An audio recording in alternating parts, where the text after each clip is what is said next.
basketball program, a better baseball program, cheerleading and dancing, because we don't offer that. Good idea? But don't worry, they're going to learn Torah there anyway. Why wouldn't you do that? Why would that be a bad idea? Because the Jewish people aren't going to lift up Yeshua. And they're not going to teach the Brit Chadashah. And you don't want them discipling your children. Amen. Amen. Gotcha. So of course the Ephraimites rejoiced. You understand what's going on here, Darryl? Let me just make believe it's just you and me here. Make believe the hundreds of others are not here today. It's just you and me. So these emissaries come from Yerushalayim. They read the decision of Yaakov, and what do? They rejoice. They rejoice. They have simcha. They have gila. They're happy. They break out. Hava negila. Right? Right? Why? Because they're hearing something that's not being said. What are they hearing? You don't have to keep Shabbat. You don't have to keep the Moedim. You don't have to keep the Moedim. You don't have to dress like Israelites. You don't have to live like Israelites. You can ignore the biggest part of the Bible, the Tanakh. Yaakov has made it easy for you. So the Ephraimites are doing then what they're doing today in the church. When they hear about not being under the law, they go, we got to pray for them blind Jews. Oh, go. We got to pray for those blind Jews because we just walk in constant love and happiness and contentment and no depression, anxiety, and stress because we're under grace and we're not under the law. So they're still having a party. Oh, yeah. There's the same laughing, giddy spirit that existed in Antioch, Syria, and Cilicia as there is today in Calvary Chapel and the First Baptist Church of Fort Lauderdale. Right. It's a giddy spirit. Right. Oh, you poor suckers. Putting yourself back under the law. We're praying for you. They're the ones in the cold. But see, brothers, I'll go further than that. I don't believe Yaakov made an error. Uh-oh. I believe he did make an error, but it's not the error we thought he made. So here's what I want to point out to you. We have these Ephraimite congregations in Antioch, Cilicia, Syria, who received the ruling of the elders, the Chenim and the Shlichim in Yerushalayim, and the ruling is stay away from these three things for table fellowship, and that means you have a different set of rules than the Jews. Now let me ask you a question. Would the Zechenim and the Shlichim, who knew the Torah that we read today, Bamidbar 15:15, Shemot 12:49, and many other references, go and tell believers in Yahweh and Yeshua that they did not have to keep the Torah? That's not what he said. He said, if you do these three things, you can come back and sit down, and you'll be back in one accord with the rest of Israel.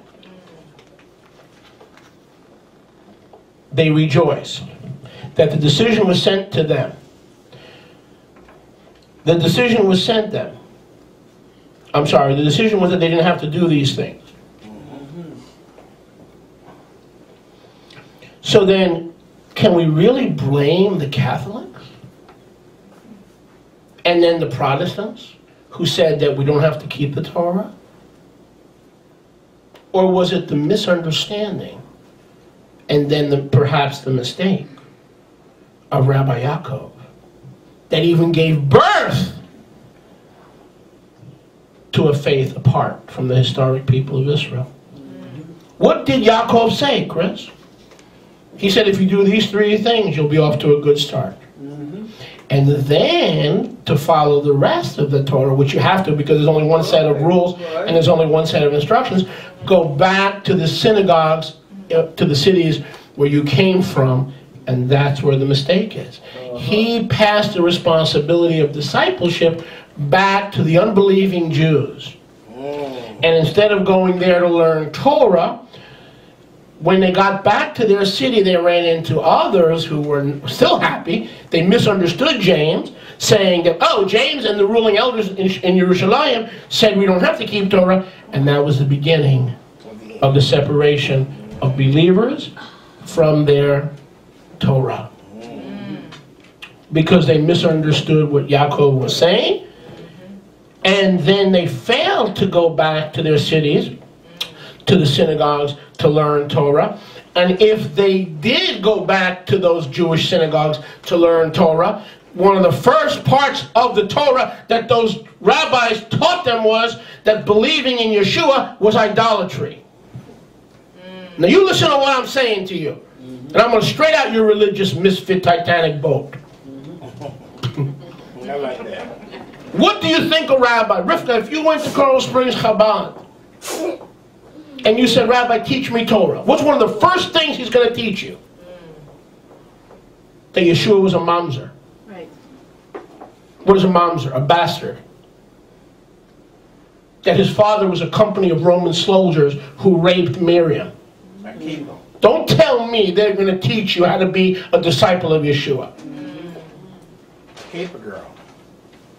Why is it that we can question Moshe when he didn't circumcise his son? Why is it we can question Abraham when he lied about his wife?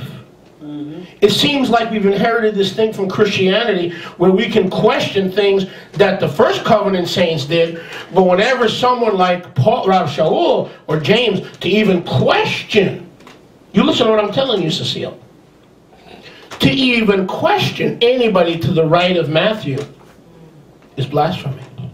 Why is that? Why is there that double standard? Oh, blind Jews. Huh? Jewish people are famous for questioning their leaders. For questioning the biblical leaders, even the biblical characters. But why is it in the New Testament so-called church that to even question Paul or James or Peter, not to disagree with them, just to question them, you could be excommunicated and thrown out? Are you hearing me? Oh, yeah. There's no midrash in the church. There's no midrash in the church. There's no discussion. It's our way or hit the highway. Exactly. It's our way or you're going to the hell. Rather loudly. Why can't Chris Braunfeld or somebody else who's a student of Yahweh's Word question a decision? And what kind of a decision? To send blood-washed, born-again, Yahweh-fearing Ephraimites to the unbelieving rabbis to learn Torah in their cities? You could say, well, it could have been Messianic synagogues. Nice try. This was so early in the faith that not every city had a Messianic synagogue. And one of the first things that the synagogues are going to teach you is, if you believe in the Son of Yahweh, you are an idolater. You believe in two gods, not one. So what on earth? If I did that, none of you would be part of this ministry. If you found out that I was taking believers and sending them to the Orthodox synagogue or the church to get discipled, you'd never come back. Run. You'd never come back. But hey, James can get away with it. Why? Because he's James. He's a saint. Stay with me now. If I didn't upset you yet, I will. Give me a few more minutes. Come on now. Teach. My job is to challenge you. My job is to provoke you to study the Word of Yahweh for yourself. My job is not to be perfect, because I make mistakes all the time. All the time. But unlike those who have achieved sainthood, I can be questioned. These people cannot be questioned. And if that's true, if we cannot question their decision, then we can't question Solomon having 1,000 wives. We can't question Solomon serving Yahweh on Monday and serving Molech on Tuesday. We can't question it. It's in the Bible. He said it was okay.